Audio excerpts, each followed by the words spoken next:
దేవుడు నన్ను అదేవిధంగా మనుషులందరినీ కూడా అడిగేటువంటి ప్రశ్నలను ఒకసారి చూద్దాం మనము.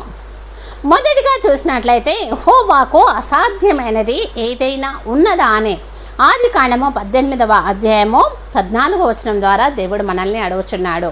యెహోవాకు అసాధ్యమైనది ఏదైనా ఉందా అని.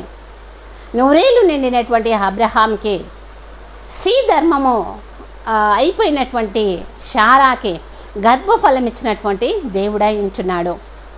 అదేవిధంగా కుమ్మరి మట్టికి చేసినట్లు నేను మీకు చేయలేనా అంటున్నాడు యెర్మీయా 18:6లో. కుమ్మరి మట్టికి చేసినట్లు నేను మీకు చేయలేనా. కుమ్మరి చేతిలో మట్టి అనేది పలుమార్లు తన చేతిలో చితికిపోయినప్పటికీ కూడా తిరిగి ఆ యొక్క మంచి అంటే అందమైనటువంటి ఒక కుండను తయారు చేయగల కుమ్మరి మట్టికి చేసినట్లు నేను మీకు చేయలేనా అంటున్నాడు దేవుడు. పలిగిన స్థితిలో ఉన్నట్లయితే దాన్ని మంచి పాత్రగా చేయగలవాడు మన దేవుడై ఉంటున్నాడని నన్ను అడుగుచున్నాడు దేవుడు ఇక్కడ.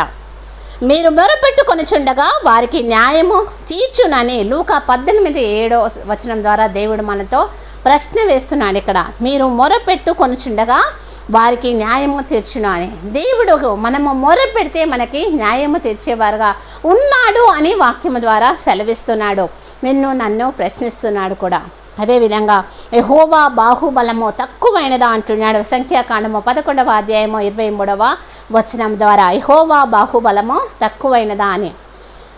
విడిపించుటకు నాకు శక్తి లేదా అని యెషయా 50వ అధ్యాయము 2వ వచనం ద్వారా దేవుడు మాట్లాడుతున్నాడు నీతో నాతో.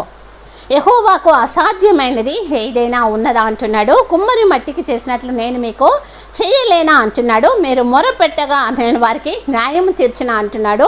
యెహోవా బాహుబలము తక్కువైనదా అంటున్నాడు.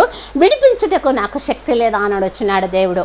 ఇన్ని వాగ్దానాలు చేసినటువంటి దేవుణ్ణి మనము విడిచి మరిచి, ఒకవేళ నాకు శ్రమ కలిగినది, నాకు దుఃఖం కలిగినది, నాకు బాధ కలిగినది, నాకు వ్యాధి వచ్చింది, నాకు ఉద్యోగం లేదు, నాకు వివాహం కాలేదు, నాకు గర్భఫలము కాలేదు అనేటువంటి సమస్యలలో నీవు ఉన్నట్లయితే దేవుడు నన్ను వేస్తున్నటువంటి ప్రశ్నలు ఇవి.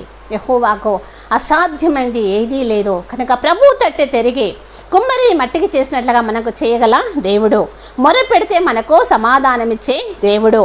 దేవుని యొక్క బాహుబలము తక్కువ కాలేదు. మనల్ని విడిపించుటకు శక్తి కలిగినటువంటి దేవుడు కనుక ప్రభు వైపు చూస్తూ దేవునిపై ఆధారపడి ఈ లోకంలో జీవిద్దాము. ఆ విధంగా జీవించుటకు దేవుడు మనందరికీ కూడా సహాయం చేయనుగాక. ఆమేన్.